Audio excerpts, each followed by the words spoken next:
you immortal people, and even you regular mortal fools. It's time once more for another episode of Cozy Quilt Cinema. I'm Michelle. And I'm Beth. Every week we snuggle up on the couch and we watch a movie. Then we share that experience with you, tracing the emotional thread from our first watch to how it resonates with us today. So let's climb into the blanket fort and watch a movie that we have seen probably several times before. Yeah. Well, this was a weird one, but we did Death Becomes Her, 1992 Robert Zemeckis film. Just in time for Easter. It does have a lot of spring references to it, but yes. It actually does. It does. It worked out really well for me. Well, I mean, we've got a ways to go for spring, but sure.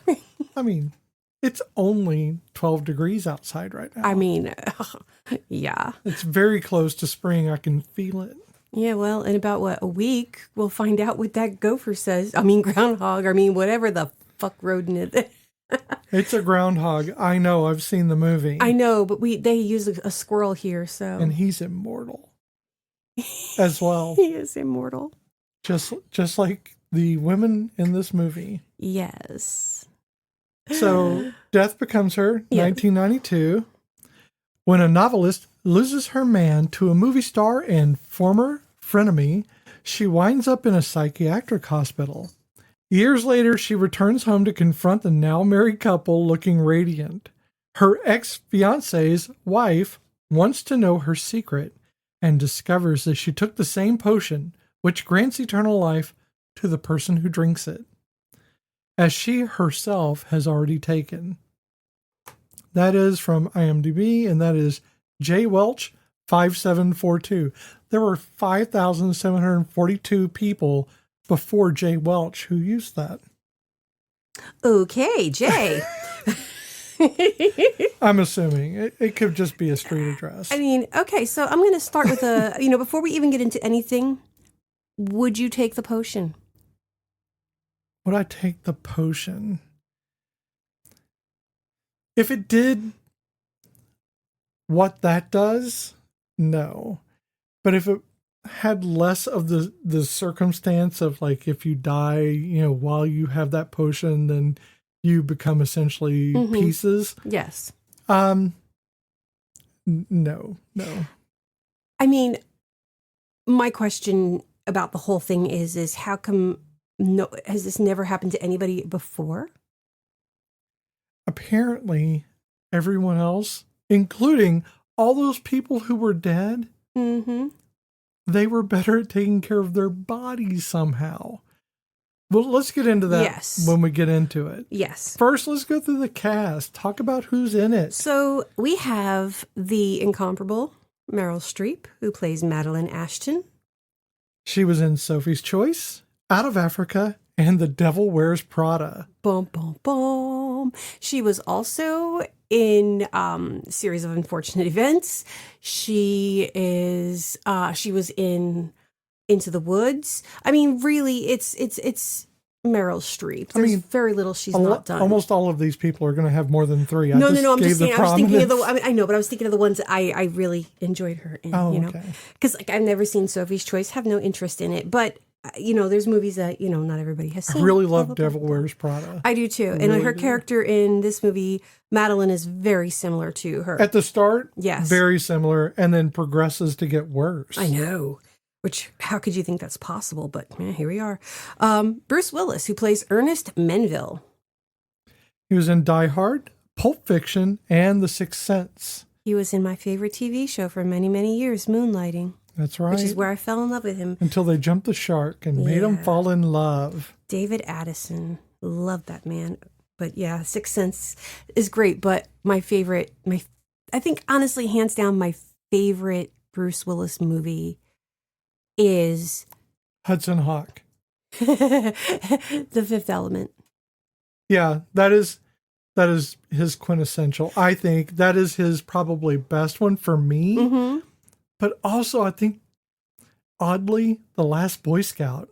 A really good one. I don't think I've seen that one. It's not the best film in the world, but I think it's just so quintessentially him. And I like the one he did with Matthew Perry. I think it's the Whole Nine Yards or something like that. No. Something about him dating his daughter, and he's a mob guy or some shit. Like, maybe it's not Matthew Perry. Maybe I'm misremembering everything. Let's forget that one, guys. Okay, so we have Goldie Hawn. Oh, no, that's where he was the dentist. Not him, but Matthew Perry was the dentist. Yes, okay. Yeah, it was Whole Nine Yards. Okay, yeah. I wasn't crazy then. Okay, so... I think that was the dentist. Maybe I'm thinking of something else. Oh, no. We're both wrong. Well, we don't want to go down the rabbit hole. No. So. Let's not get our phones out right now. Okay, so we have Goldie Hawn, who plays Helen Sharp. She was in Private Benjamin. Overboard, in which she's kind of playing that same character in this. Kind of a bit, yeah. And the First Wives Club. There is very little that she has done that I've gone, ew. I love Goldie Hawn. I watched her in old reruns of Laugh-In. She was adorable. Yeah. She was a cute little pixie cut girl. She was. To me, she's like the quintessential 60s little TV hippie-ish kind of girl. Yeah. She's got that mod. Yeah, love her. It is my girl, Isabella Rossellini. Isabella Rossellini? No. That's not how you say it? No, it is Isabella Fiorella Elettra Giovanna Rossellini. And who's she playing? She is playing Liesel von Rummen. Hey, you did that right. I know how to say Liesel. Okay, I just wanted to make sure. She was in Blue Velvet, Wild at Heart, and Fearless. My favorite movie with her is with Ted Danson, Cousins. That is a good one. Mm-hmm. That is a good one. That's excellent. And so we have some honorable mentions. We have Mary Ellen Trainor, who plays Vivian Adams. She's kind of a walkthrough character, but she's our secondary. She is our secondary saint, patron saint. Right. I mean, she's been in a few of our movies as secondary. Quite a lot of movies, actually. In fact, quite a lot of the latest movies that we've done. Yeah. She was in Romancing the Stone. And yeah, so I mean, we've seen her a lot. Quite a bit. And we have this woman here who is very, very dear to my heart, mostly because of my childhood. Elena Reed Hall. She played the psychologist at the hospital. Oh, yeah. So she played Rose in 227, and she was in shows. She did a lot of like one shots on like episodic things. So she was in Herman's Head and Kids Incorporated, but she played Olivia on Sesame Street. Yeah. And I was like, Olivia, it's so nice to see her. Deborah Jo Rupp. She was one of the patients. Again, honorable mention just because I saw famous faces. Oh, okay. And I loved Deborah Jo. I loved her in that 70s show. Honestly, I loved her in Agatha All Along. She just does not age. No. Because this film is in 92 and she looks like she was in Agatha 70. All Along. Oh, yeah, Agatha All Along. Well, she was 40 then. So that's the other thing. Okay, one last person, just because I thought it was funny. Nancy Fish, who plays Rose. She is the maid. We complained that they made her go up that big flight of stairs with the trays. That was such bullshit. It really was. But give her an elevator. You don't have the money for an elevator? She was in Kiss Kiss Bang Bang, which we did that one not too long back. And she was in an episode of Drew Carey Show, but so was Elena Reed Hall. So there was like a lot of like crossover stuff going on. So yeah, that was like, I kind of like did I like my honorable mentions. When I see people that I recognize from other things, I'm like, I gotta throw them in there. Is that all of your Yes, it things? is. Okay, so let's go over the director, Robert Zemeckis, who did Back to the Future. Yes, he did. Who Framed Roger Rabbit, and Forrest Gump, and many others. Two of the movies that we have already done with him is The Frighteners and Romancing the Stone. That's right. So you can go back and listen to those episodes. So how did you feel the first time you saw this movie? Because I have a lot of feelings. We keep hitting in that sweet spot of the 1991, 1992, where I was in the military and just getting out. Yeah. And it always makes it weird for me because a lot of these I didn't see in the theater. Oh, I didn't see this in the theater either. So this is one I saw at our friend Eve's house. Oh, okay. So at her apartment. Mm-hmm. And we were watching it. I think it was because they had the promotional for the HBO Cinemax thing. Mm-hmm. And so they had it for free for a little while. Oh, okay. That's back when they did that. Oh, yeah, yeah, yeah. We'll give you, the free taste and then see if you would come Yeah, you back get for like more. 3 months for free, and then yeah. Right. So we had it for free, and I think this was on it. And I think this was in 93. Okay. Pretty sure it was right before I met you, in fact. Okay. So I didn't really, I thought it was funny. Uh-huh. I didn't understand it. Okay. I didn't understand the nuances of it before, because I didn't understand the privileges that I was in. And we'll go over all of that during this whole thing. I am very centered on this, I know. And you're going to hear a lot of, word like privileges and stuff like that, but it's for a reason. And I think this movie is either being very satirical with it or maybe not consciously satirical. True. So anyway, yeah, I don't know that I had a direct emotion to it. I thought it was funny. I really didn't get the other pieces to it until later. Mm-hmm. So we'll stay with the basics. I mean, 1992, I just graduated high school. So I was, I really don't remember seeing this until later on cable. And it was probably 93, 94. I remember liking it, but I didn't remember the whole beginning. I just remembered the scenes at the house, at the mansion, and then at the mansion at the big castle at the end. Like, I don't remember any of that beginning. I don't even remember the hospital scenes. Well, I think it's really easy to phase out the Branson start of it, Branson, Missouri start. Oh my God, it was so bad. But I know it's intentional, but honestly, I thought it was funny. I thought it was, it became in my head this thing like, oh, yeah, death becomes her. And so I went into this with that same memory, but we're going to leave it at that. Okay. No, that's fine. That's valid. Yeah. Okay, so let's talk about, what are we talking about? The Thing? We'll talk about The Thing? Yeah, I guess so. So, I want to talk about Isabella Rossellini really quick before we go on to the movie. Oh, yeah, let's talk shit about her. Oh, no, you don't mean that way. No. Okay. So Isabella, like I said, Isabella Fiorella Electra Giovanna Rossellini is Ingrid Bergman and Roberto Rossellini's child. So her mom is Ingrid Bergman. Yeah. I think that is freaking amazing. She has a twin sister. They're not identical. And that way you can tell them apart. That's how rich they are. Yes. And she is definitely a philanthropist. She is out there fighting for people. She is just a genuine, awesome person, and on top of being fucking beautiful forever. And back in 2008, she did. It was like something that her and Robert Redford did a movie together, and he said something about how short movies are like a dying. There weren't many left in the world. So she decided to do a bunch of short movies called Green Porno. And it's her acting out mating rituals of various insects and bugs. I mean, and animals. Oh, okay. So yeah, I get that. I get what she's going for there. So, I love her. Did she get any? What? Whatever insect she was trying to call. I don't know, because she was she's like, they had giant like bugs, and she's dressed up like the bugs. At one point, I think she got her husband to do something with her. I don't, it's just, it got weird. Kind of like the actress from Brooklyn Nine-Nine who's dressed up in the eyelash mite costume or something. Weird, yeah. But yes. Who also does a voice on Bob's Burgers, apparently. Yes.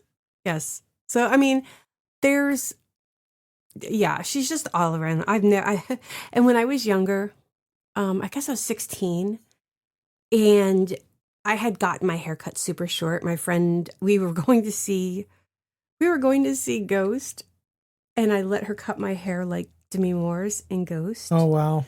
we didn't know how to do it. So needless to say, I had a weird little cut thingy in the back. It was like all stripy and it was weird. But I had that it was growing out. So we just kept trimming the back. So it was kind of this little, like a 20s, but not quite bob. Yeah.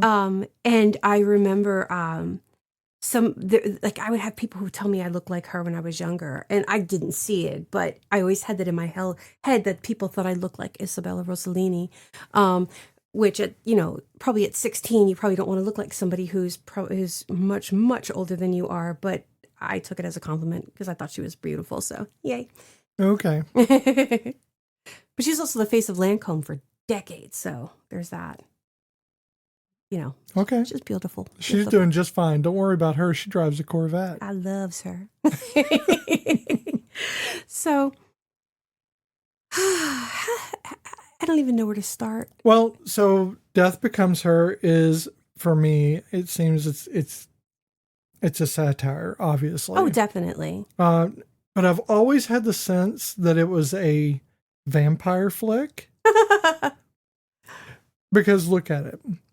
You have someone who's immortal, okay? And they draw you in and have you drink something. This feels very vampire-y. Lost Boys-ish. Yes. Okay. And then when they get you in, they don't explain any of the rules. Oh, no.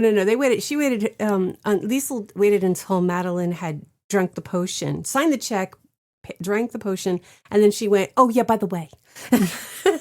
And by then it's too late. You've already paid for the issue. Yeah, so I mean, it's already in your no system, choice. so, Yeah, you can't get it out. There's no recall on that. So in the beginning, when she drinks the potion, she pauses at the mirror and she watches her ass pop back up and her boobs go back into place. Originally, they had created a pneumatic bra for her, but it just looked weird. So what they did was one of her designers was holding her boobs and pushed them into place. It worked very well. It really did. You could hardly see the hands. I mean, barely. I didn't even know.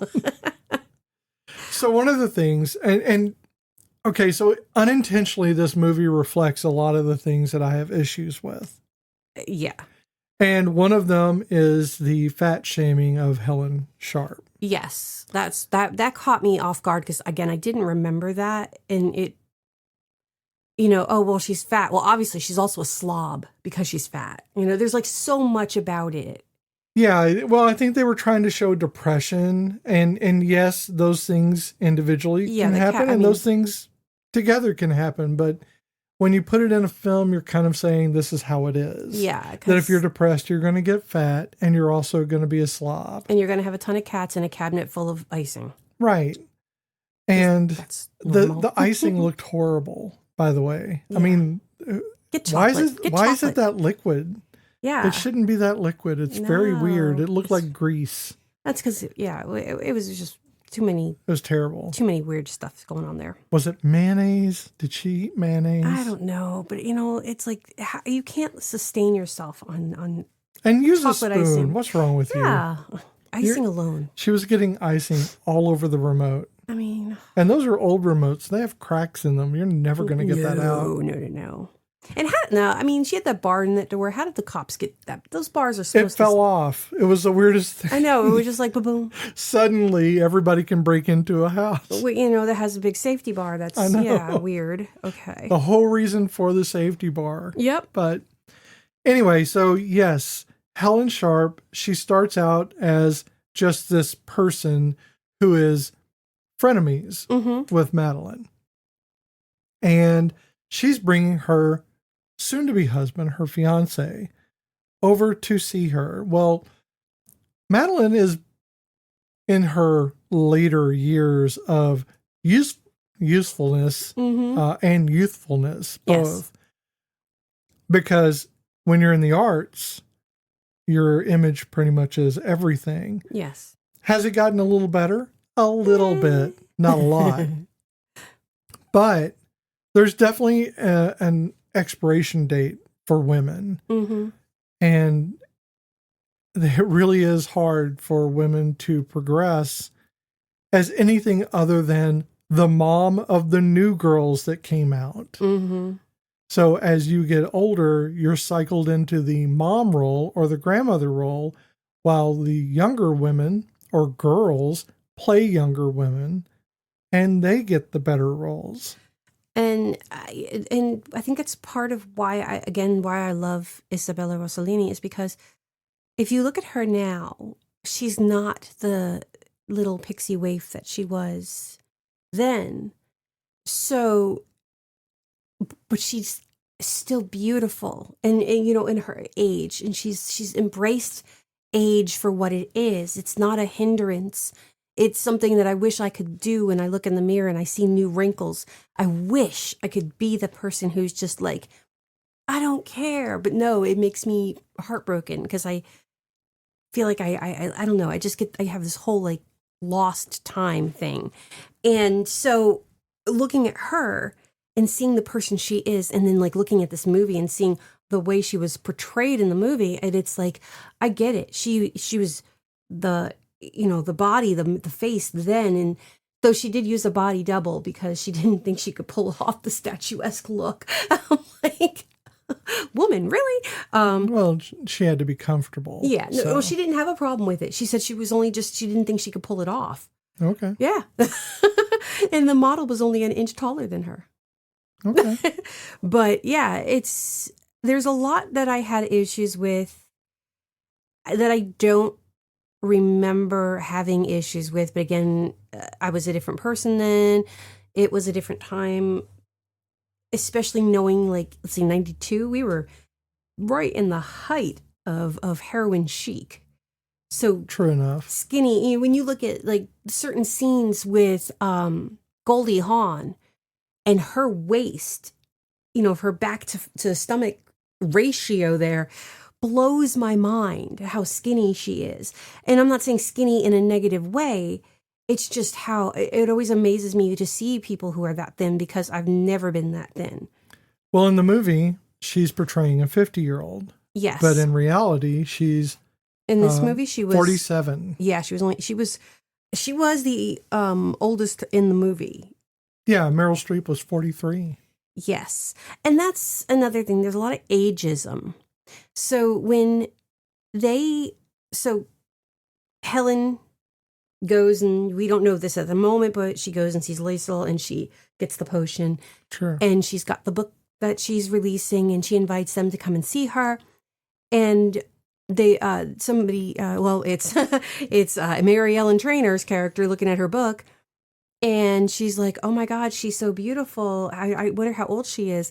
And Madeline hears him, and she's like, she's in her 50s. And right. There's a lot of that. And I'm like, so they're in their 50s, and you look at them with what they're supposed to be portraying as 50-year-olds. Because Ernest is supposed to be in his 50s. And I'm going, why is it that we don't look, in our 50s, don't look the way they portray 50-year-olds back, in the 80s and 90s? I don't understand it. I really don't know. It always bothers me. Like, how come, I don't know. I know I didn't age great, but my God, people, stop making me, what the hell? Well, the ageism is built into the film. It is. It has to be there. In Yes. fact, several things have to be there. But anyway, Helen Sharp is the whole reason this starts off is because she's trying to get back at Madeline for stealing her fiance, who Helen marries, or Yes. not Helen marries, Madeline marries. Yes. Ernest isn't the first man that she has stolen from her. And so now she's got this whole vendetta because it was like the final straw, and it kind of made her go mad. Vindictive. Mm-hmm. Madly vindictive. Where she only hears part of what people are saying to her because her doctor is saying, to let her go, not to murder her. Pretty common trope in the film industry is to have Definitely. the psychiatrist or the therapist say part of the thing, and that's where they latch onto it and move on. Yes. Yeah. Gross Point Blank. Mm-hmm. We had that in Lucifer happens constantly. Oh, constantly. In the TV show. Yeah. Only hearing half that's amazing. She doesn't kill them all. She can't. He's God now. don't like it. If you watch Lucifer, it's great. I love it. Just Oh, yeah. stop before the last season. As with most TV shows, stop before the last season. That is a good thing to just go by overall. I mean, look what they did to Torchwood. I still can't even get through the last season of Supernatural. Look what they did to Reno 911. I mean, sure. I don't know what happened. Actually, no, that's not true because Brooklyn Nine-Nine, while it will make you cry, it is so worth making it to the end. Sure it is. It absolutely so that one, is. you got to watch the last season. Just for Andre Bauer's memory alone. So we find that Ernest and Madeline have been living kind of separate lives. They can't stand each other. Mm-hmm. So the bloom is definitely off that rose. Oh, yeah. In more than one sense. And so Madeline finds out through the, I don't know, she gets her plasma redone every 6 months. Yeah. Weird. I know. But she finds out there that one of the other immortals, which she doesn't know he's immortal at the time. No, but his eye keeps losing its focus. So. Right. Should have been a hint that something was wrong. She finds out there's a contact and she can get, she doesn't know what yet. She doesn't know what service this woman is going to provide. So when everything goes to shit and Helen enacts her devious plan, which seems really, for someone who had planned this for years, didn't seem very well planned at all. Well, I mean, she did have a plan. Ernest didn't follow through. Part of her plan should have been knowing that Ernest can't follow a plan. That's true. That is true. You always plan for your weakest member. But I think that Madeline, she takes the thing and instantly is like, I'm young. Yes. And then, you know? Yeah, because she was going to go out and party. Yeah, she's going to leave Ernest. And he doesn't take it well because she's goading him. Well, and that's the thing is like, bitch, back the fuck off. She has taken this man, not wanted him after, I mean, you got to assume after, not too long afterwards, he's no longer, he was a plastic surgeon. Well, she got work done. She got him to do all the work. Mm-hmm. Well, that's it. And he was a plastic surgeon and now he's a raging alcoholic who cannot hold a knife straight. He is incapable of doing his job. So now he works in a morgue and he does the makeup and, you know, the presentations of the bodies after the fact. And that's where he's getting, you know, his accolades from, but it's not what he really wanted to do. His thing was plastic surgery. True. And I think it's easy to look at this film and say, well, this is a film about vanity and about the fear of aging. And it's also about how you identify yourself. Mm-hmm. And Madeline and Helen have spent years identifying as each other's rivals. True. And in that sense, you can say, well, if you stop there at that level, the surface of the film, that's all this is. And that Ernest is the unintentional hero of the film. Because at the end, he does his whole, he dies of old age, but he had a fulfilling life. He had a fulfilling life. Whereas these two have a shallow life that is not built on anything other than the continued rivalry they have. Oh, yeah. It's as deep as the paint on their skin. Right. But for me, that's one of the things I don't like about this. Well, it's not that I don't like it about the film. It's one of the things that bothers me about the film is that their rivalry becomes their whole identity. And then they gain immortality. And it's just not authentic. No. It's not authentic as human beings that, well, I mean, immortality, if we had that, we'd be bored. Oh, yeah. We'd be bored out of our fucking minds. But the thing is that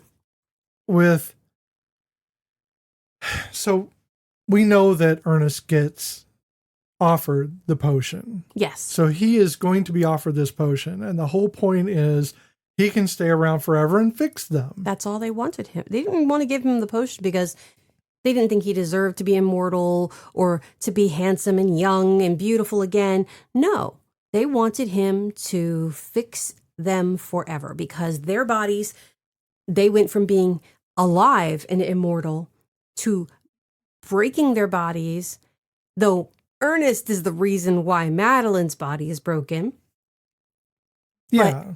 But they are destroyed.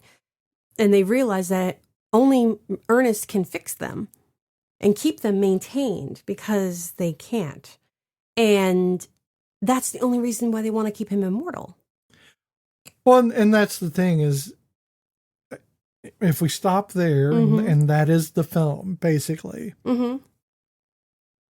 But it's deeper than that. Now, I don't know if it's intentionally deeper than that. It's probably unintentionally deeper. Ernest gets to choose. Mm-hmm. He gets to choose mortality like it's some kind of noble philosophical stance that he chose. That choice only ever existed because he was never going to be reduced to his fuckability. No. He is privileged in society over women. The women get the potion peddled to them, like the apple, like the poison apple. Mm-hmm. While men get to be the tragic heroes who resist it. And it's because men are not expected. I mean, think about the entire arc of it, okay? He profits from women's insecurity as a plastic surgeon. He watches his wife and his ex destroy themselves over his mediocre attention. And then he gets to walk away into a meaningful death while they're still spray painting themselves. Yeah. Over their bullet holes and everything else. Yeah. And this film lets him be this complex and redeemable character while the women remain the cautionary tale yet again. Still shallow, still petty. Right. Even in death, Ernest gets remembered for who he was and not how he looked. And I think what gets me too is Helen doesn't start out the way she becomes. Madeline is always arrogant and petty. Helen becomes arrogant and petty to meet her instead of being the better person. Yeah, but it puts it on both of them. See, both of them have to perform this because they're performing femininity. Because they're required to by a society that requires it of them. Oh, no, definitely. Ernest isn't required to do any of that. He's not even required to be sober. He could still be performing surgery and fucking up, and eventually he would get caught. But for a while there, his privilege will sustain him. Oh, yeah. He's not worth... They don't have this. They don't have the worth without their beauty and without their looks. They do not have any worth. Well, keep in mind, the only profession that gets recited after they take the potion is Ernest's profession. No one else gets to have success outside of him. They devolve. Supposedly, she's not writing books anymore, and Madeline's not an actor anymore because they can't. No, she's because Liesl tells them that you have 10 years and then you have to disappear. And that, if that isn't a metaphor for women in society, you have a good 10 years. Yes. And then you've got to disappear. Yes, because right now you're beautiful, but in 10 years, you will not be worth seeing and being noticed. Right, because you have no worth outside your looks, outside your appearance. And what kills me is how their rivalry is the only authentic thing they have left at the end. Oh, definitely. I mean, they sacrificed everything. They gave up their careers, which Helen became a best-selling author. Yep. Why would she care about any of this? Because it was all about revenge for her, so they needed to maintain that shallowness. But why would she care? Because she was making her career. She had something real that she could focus on. Exactly. But no, society dictated she had to do this. It was so much better than what Madeline had done. It's just they had no genuine connections outside themselves. No. They had no ability to change. Nope. And in a lot of ways, it is a vampire film, but they're feeding off of each other. No, you're right. I mean, they end up at Ernest's funeral, and they can't even feed off of making fun of him. They have to go after each other. Yeah, it starts out where they're making fun of him, but then it's back at each other. and it's petty, and that's all they do. It's like the worst case of the odd couple. Well, the patriarchy didn't even give them a choice. No. Like, they didn't even get to choose who their enemy was going to be. It was always going to be each other. Oh, definitely. Couldn't be somebody who, it couldn't have been Ernest. Yeah. They could have made his life hell. But, the whole thing is he still would have won that. Mm-hmm. He still would have won because they still would have been the ones relying on him for everything. Oh, yeah, yeah. He has to be the hero. One way or the other, he was going to get to be the hero. Yeah. I didn't remember how the benefits this movie has over the last time we didn't like a movie. And I'm not saying that I don't like it. I'm just saying I'm not as enamored with this movie as I remembered I used to be. Right. But the last time, at least with the last time, the acting was bad. This time, at least, it was good acting because I don't think Meryl Streep or Goldie Hawn or Bruce Willis could bad act. I think they could. I think they have, in fact. But I think that they weren't doing a bad job in this film. No. They were playing the characters they were given. And let's talk about the fact that the graphics at the time were outstanding. Oh, yes. I mean, the hole in Goldie Hawn. I noticed when they were fighting and they're moving around the room and it is seamless. The hole, you could see the fire behind her through her stomach. That is really well done for 1992. The gaff where she sits down and the stick is poking out of the because couch. she had thrown it, because Madeline had thrown the handle of the shovel and it went through Helen's stomach hole, the gunshot wound, and is sticking out of the couch. And then she sits down and it comes right through. Yeah, that's brilliant. And a lot of these are practical effects. Oh, yeah. Superimposed with CGI effects. Oh, yeah. The lot. How many times is Madeline going to break her goddamn neck? I know. Over and over. I'm like, none of that's coming back. I don't remember it being. I remember the stairs, and I remember the first time she gets hit with the shovel, but I didn't remember the third time. Sure. Actually Meryl Streep in when they were fighting did actually scar Goldie Hawn with the shovel. Oh, really? Yeah, with one of the hits, she actually got her pretty good. Well, there's a bit of a thematic break because the whole thing is going to stab you with the dagger, dip it, show you how it works, and your hand is young, and the wound goes away. Mm-hmm. What happened to the healing power of the potion when you drink it? Maybe it only does for small doses. It cannot do a whole body healing. I mean, that's a lot to heal. She fell down a flight of stairs. I'm saying all of their injuries are still there, and they are dead. You would think this thing would have continued making them immortal. Okay, here's my theory on that one. I think it would have brought them back. So think about it. She puts the potion on the finger and it heals it, okay? They drink the potion and it did not make them young immediately. It took her, saying her goodbyes, getting her warning, walking to the door, looking back, looking at the mirror, thinking to herself, it didn't work. Then it started to work. And this is on a healthy body. What if he had not used the formaldehyde on her and drained her of her blood and basically embalmed her? What if he had left her be? Maybe after time, nutrients and time, maybe she would have healed herself. Maybe she could have, both of them could have that's regenerated. a possibility, sure. But we don't know because he panicked, they panicked. And there's nothing written. There's no, guidebook saying. I don't know why you would jump to just putting formaldehyde in her. I don't know either, but that's what he did. Yeah, I just don't know what. Because that's what he does. He does embalming, and that would have been his go-to. I just don't know what that would accomplish if preserving. I think it was to preserve as much as he can. She wasn't rotting. Not at that moment, other than her going a little gray. There was nothing really about her that was. Yeah, I don't know. Yeah. Okay. So that's my theory, is that And you're sticking to it. yeah. So the movie takes place, believe it or not, over 51 years. So it starts in 1978, which is when we see Madeline's really bad performance. I think the worst thing you can about an aged star performing live on stage.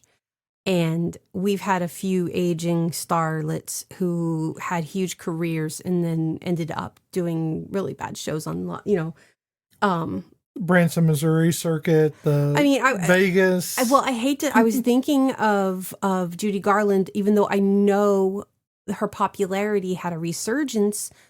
Then you look at like Josephine Baker. She was also doing like the stage shows at the end. Sure. And so that's kind of like what she was doing, but it was a lot more like all about me. It's me, me. I mean, literally, the song she said the word "me" at least 50 times in that song. So the movie ends with in 2029. So they're still out there, people. It hasn't happened yet. They're actually a few years away from falling down the stairs. But here's a fun thing. Did you catch when Helen said she took the potion? No. She took the potion. Remember, this is a Robert Zemeckis film. Took the potion October 26, 1985. Does that mean anything to you? Gotta go back in time. Oh, yeah. That makes sense. Yeah. So, yep, I thought that was a pretty funny thing that Back to the Future little nod there. Yeah, I didn't know that. Okay. Yeah. That's good. Because she says it and it's such a throwaway, but if you know the time and the date, yeah, October 26, 1985. So, yeah, that's like literally every note I have, other than the list of supposed famous people who have taken this potion. Well, I do have a few little things. Mm-hmm. Number one, and we did this unintentionally, but there is, in 2024, the Broadway musical of Death Becomes Her debuted. Yes, and I actually would not mind seeing it just for the special effects. I want to see how they do. I don't know that they're actually not doing special effects. That's not what I mean. Theater effects. Those, but it's a musical, so I mean. I want to know how they do the hole in her tunnel. Who knows? I know that Meryl Streep reportedly found the blue screen work frustrating, calling it one of her most technically demanding roles. Yeah. Because she had to act opposite effects that weren't there. Yeah. So that means very little these days. Almost everything is a green screen operation of some kind. Yeah. I mean, that's probably... just try to do Severance without a green screen. I mean... I think it... Yeah. I think it was, for her, probably one of the first time she'd ever actually did anything like that. I'm not really positive. I could be very, very wrong. But I know later things, she did a lot. She was doing, obviously, Into the Woods. There was probably a lot of green screen. Sure. And even a series of Unfortunate Events, the Jim Carrey version, there's probably a ton of it, especially when they're on the Lake Lachrymose and in the boat. Yeah, and The Devil Wears Prada, where they had the devil. I mean, definitely, because you can't get those cups. Those are special made Prada outfits. That's true. The devil just not. It doesn't. They don't have a normal body type, okay? You can't just pull it off the rack and put it on the devil. Yeah. It doesn't work. Where are you going to put the tail? Exactly. So the film won an Academy Award for Best Visual Effects. Mm-hmm. Those CGI techniques, which we look at today in like nostalgia, but really not much else. No, really. It's pretty damn impressive. Oh, yeah. Thinking about where we were and where we are now. Oh, yeah, definitely. But you had to put more work into it back then. That, because it's such a mix of the practical and the visual. Sure. My issue of when I started doing my research of this movie is there's a lot in this movie that was cut out. That I think it would have had better moments. The nuns would have made more sense. Right. because there's a scene where he's going to the morgue because he leaves Madeline alone in a hospital room. She passes out because she faints, and he's trying to get a doctor for her because, she did, but he knows she's not, not dead, and they take her away and put her in the morgue. Undead. And he's going down to the morgue, and there's these nuns, and they are literally gliding down the hallway, and then you don't see, they've got that special footstep that you see that they do. And what you don't know is that they were down there to see a priest that was dead, because there's a scene that they cut where one of the doors is open, and on one of the slabs is a priest. Okay. So there's things like that. Tracy Ullman was completely cut out of the movie. So he actually was in a relationship with a woman named Tony, and there's a lot going on there. And Tracy Ullman actually appears in the trailer, the TV, the commercials, but she's not in the movie at all. They cut her out completely just because it just wasn't, I guess it wasn't working. I don't really know. It may have been runtime. Yeah, there's a lot. And I think it would have, we never see who Claire is. I would have, they should have kept that as Tony. Even if they didn't have Tracy Ullman in the movie, sure, they could have kept that part at least. Well, and then, speaking of Ernest, he actually was supposed to have a tragic ending. Mm-hmm. He was not supposed to be the hero of the film, but test audiences didn't care for it because they like their men to win. Yeah. So... Well, at one point they were actually going to, the girls were going to get in a car and chase him, and then kind of Thelma and Louise it off the side of a cliff, but then that got nixed. And so, there's a lot of things that didn't quite make it to the final. Oh yeah, I'm sure. Did you know that this movie is a queer cult classic? Yeah, weirdly. So the guy I follow, Silver Rocks. It's not Silver Fox. It's Silver Rocks. Him and his twin brother, they do like costuming and stuff. And he did a beautiful jacket. I think he ended up selling it for, or giving it up for charity or something. But he did a beautiful jacket with the potion on it that lit up. Yeah. Yeah. And yeah. I think you showed me that. Yeah. Well, it's because the drag and camp communities, they like the heightened femininity and the dark humor and the critique of beauty. I love me some gay culture, but y'all bunch of bitches. And that's the thing. It's the bitchy, like, cattiness of it. I could see that because if you watch RuPaul as much as I have ever watched RuPaul, there's a lot of catty behavior, and that I see that. I think it's a lot easier for men, even if they're gay men, to embrace what is essentially a patriarchal stigma on women. Sure. Oh, yeah. I don't think they intend it to be that way. No, I don't necessarily. You don't know you're in the privilege until you're in the privilege and you're getting out of the privilege. It's very hard to understand where you're at in the privilege. And once again, it's a case of society seeing two women, like, we can't be friends. We have to be enemies. You can't get along. You can't have any type of united front. In reality, Ernest killed Madeline. Yes, it was Helen's idea, but not in that way. She had a bigger, more subtle way of doing it. Sure. And Ernest pushed her down the stairs. Yeah, he could have saved her, but he went boink and pushed her because she ran her mouth again. But because she ran her mouth, which, again, the female, it's that, what is it? The shrew, the nagging wife, that's what they were going for, the nagging, just beating him into the ground. And he's, the glasses. Forcing him to lose it. Him to lose it. Exactly. She made me do it. And, right. And that's it. There's a lot of that in this movie. And I just didn't realize how much they just, they're at each other's throats. And you're like, but you have something in common. They could have totally, turned the whole thing around. Well, 20 minutes from the end of the movie, Mm-hmm. I checked to see how much further we had in the movie. Mm-hmm. Because I was like, is this all there is?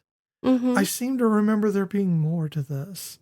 But no, it's just two women hating each other Mm-hmm.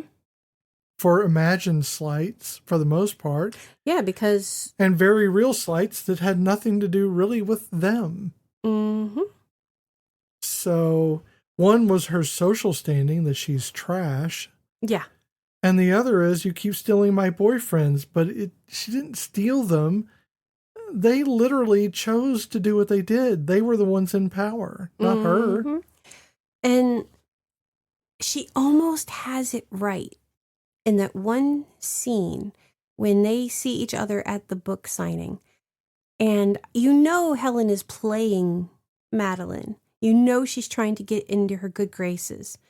But she says the right thing. It wasn't you. It was Ernest. I'm not mad at you. He left me. You didn't take him. He left me. And for a moment, you can almost see the emotional maturity. You can almost believe that she is going to say, you know what, let's be the united front and fuck this guy. Let's just push him away, get rid of him, meh, Yeah. But then she goes and tries to seduce him while Madeline's getting the potion. And what really sucks too is though Helen had the potion, she had beauty and immortality for 7 years. Yeah. Madeline had it for one night. It's true. Isn't that crazy? Didn't last very long. No. And she didn't last very long once they got to this point. No. Once she started engaging in what the patriarch would have you engage in, that's when she lost her power. Oh, definitely. Because if she had just stayed away and let him deal with Madeline, she wouldn't have gotten a bullet through the stomach, a gunshot wound. She would have been, She could have walked away before any of this ever happened. That could have been her perfect revenge, too. He pushes her down the stairs. She doesn't know that she's immortal, but now she's going to have to deal with whatever the fuck all this is. And all the body pain. Exact. And no worrying about peeling and all this other crap.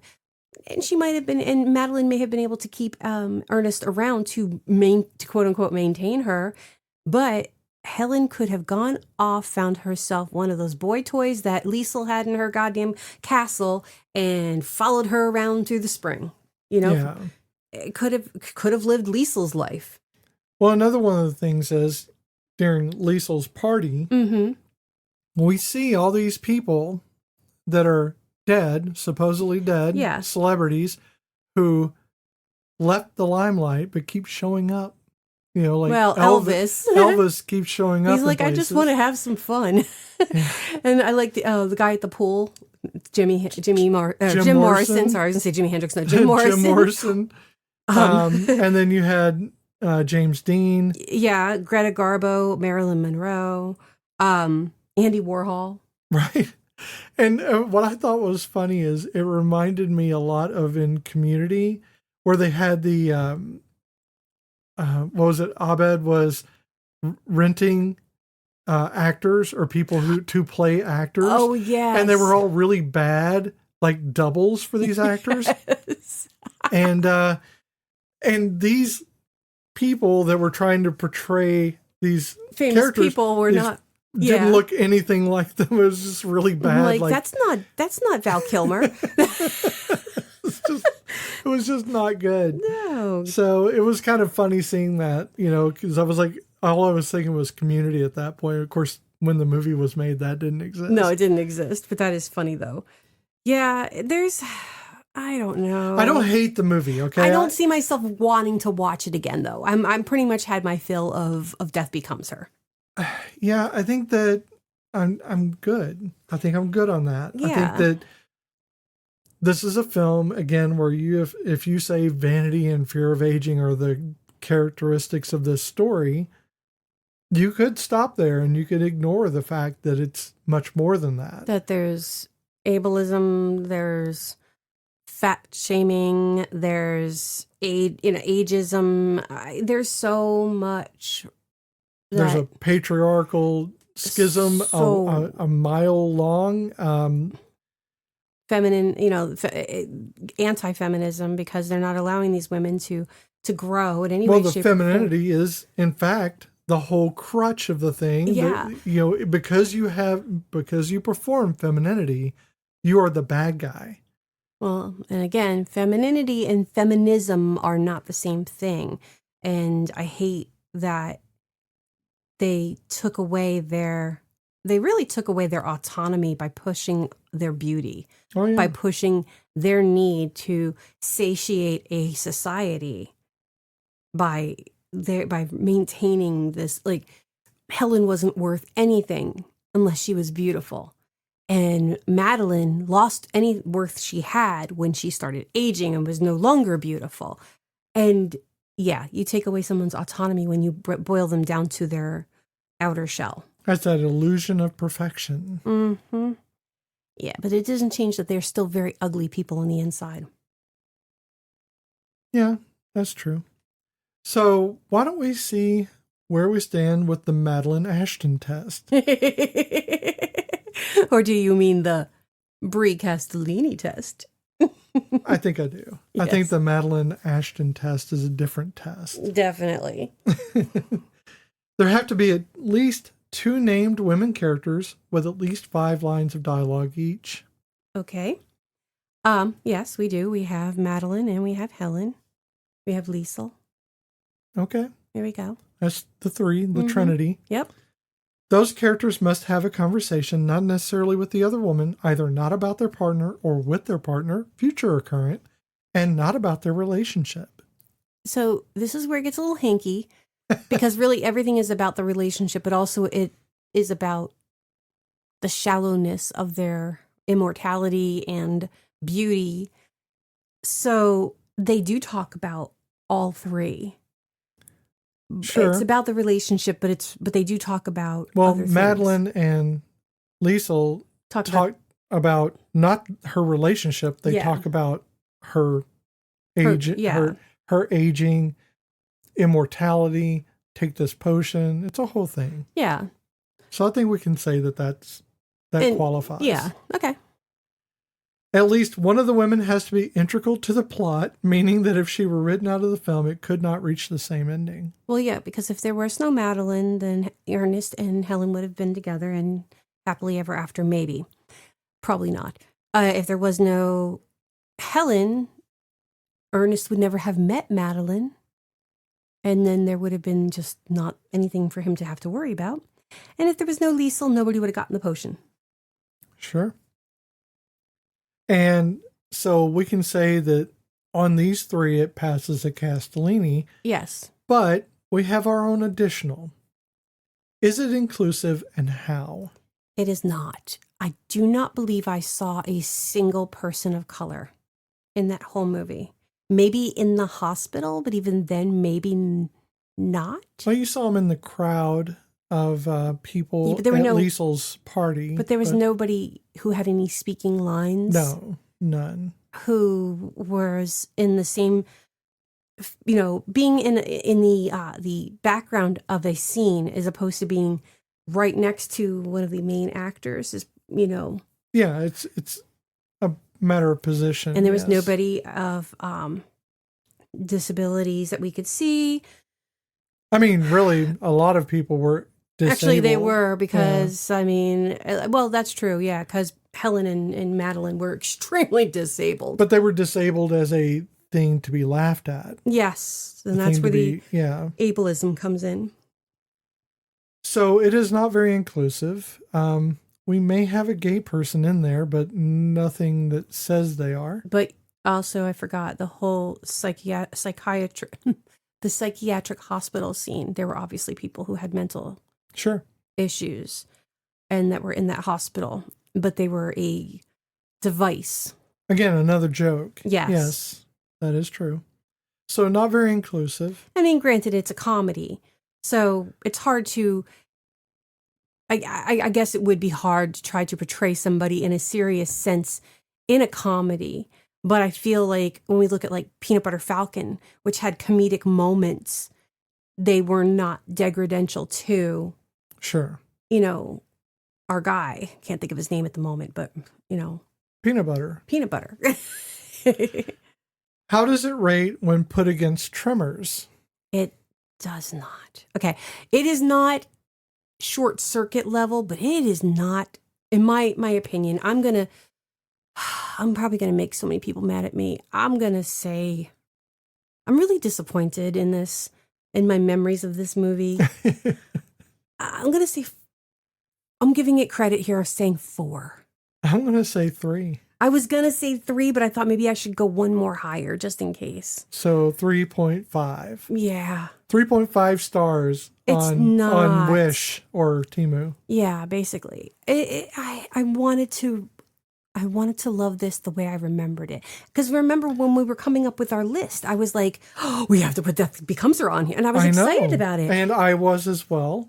But although I did have misgivings, maybe because I am more sensitive to something I did not have to deal with most of my life, only because no one knew. Mm-hmm.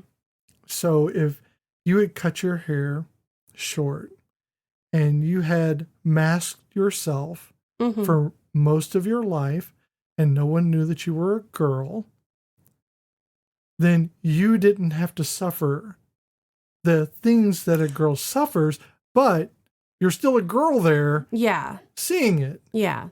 That's what I got to do. But I am overly sensitive now because I am out, and I'm very indignant about the whole thing. In my defense, when I had my hair short like that, my boyfriend at the time showed a picture that I had, a school picture of me to his grandmother, and she said, "Oh, who's this nice looking young man?" Oh, please. You're beautiful. There's no way the haircut. I mean, it was the haircut, I guess. And I don't know. I had a red shirt on with big silver buttons. So it wasn't like I was wearing a very masculine blouse. Yeah.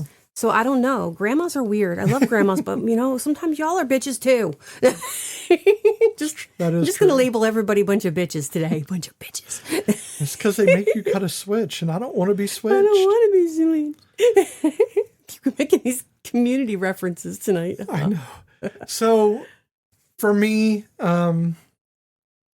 it's just the sticking point is that the surface level is fine, but anything beneath that, and I can't take things at surface level anymore. We're not in that kind of world where we can blow past the surface level. We cannot blow past the inequities. No. Because the inequities are so stark now. Yeah. And they were stark before. I just didn't see it. And they're stark for other people because not a black person is represented in this. No. And not an Asian person is represented in this. Mm-hmm. There's no way to dissect the privilege in a satirical way when they're not even represented.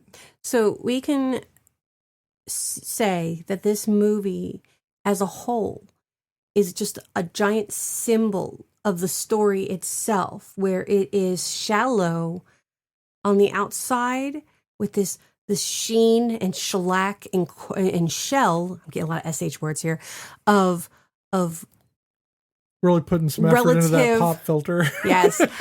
Relative perfection because of the memories we have of it, but depth-wise, it's just trash. I think it has some redeeming values in the fact that it can show you. It's a mirror to hold up. It is a mirror. It is. I'm upset that I'm annoyed by this movie. But it's a mirror to hold up to the 90s. But it's also a mirror to hold up to now, because it's not like, patriarchy hasn't gotten better.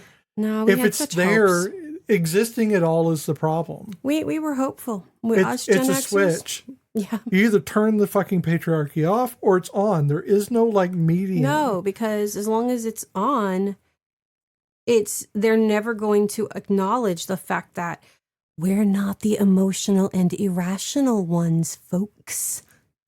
Because if it were the truth, then women would cause more of the wars. Just saying.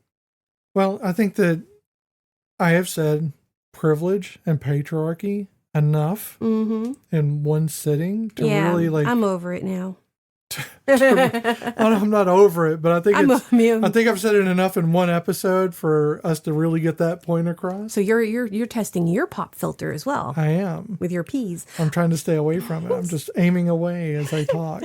So if you would like to watch this movie, you can find it on Google Play, Apple TV, Fandango at Home, Amazon Prime, and supposedly Tubi.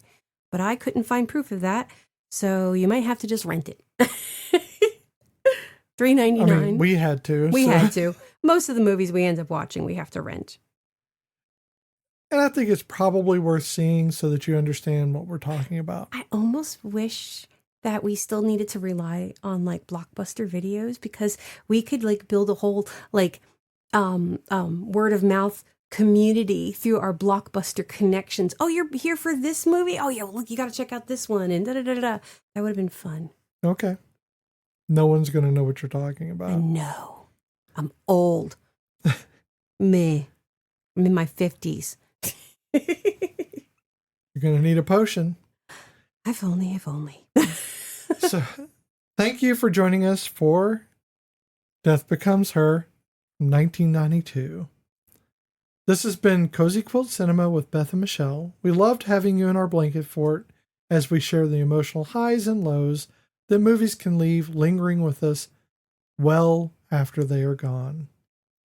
To keep the feelings going, follow us on Instagram and Blue Sky at Cozy Quilt Cinema, or send your feedback and personal reflections to cozyquiltcinema@gmail.com. You can always find our episodes wherever you listen to podcasts, so please consider subscribing and leaving a rating to help us grow this community. So, we should probably do something really classy next week, like Beastmaster. Well, you can't now because you said I know that. So here are your clues for next week's movie, and it is not going to be Beastmaster, not yet. So one of the leads in this movie had a really bad habit of eating the interviewers. So it's Beastmaster. I know, I realized that, but no, it's not Beastmaster. At the time of its release, this movie's budget was $25 million, which had surpassed Alien's budget at $18 million. And the medical tools that were used in this film will once again reappear in 1989 in Batman. Okay. Yeah. Every time you do this, I completely space on what it is we're going to be seeing next. There's very the first few clue things alone should give it away. You would think. But now I think I'm overthinking it. I think you are, because I'm not sure what you're thinking. It's the Muppet movie. No, it's not. I know which one it is. I'm just playing. Okay, so until next time, people. I don't have a thing for this. Isabella Fiorella Elettra Giovanna Rossellini. I just like saying her name. She's got 5 names like Dumbledore. It's cool. She's got 5 names. Okay. 5 names. 5 people. Your monogram would just be a sentence. I know. I love that. Until next time, bye. Bye-bye now.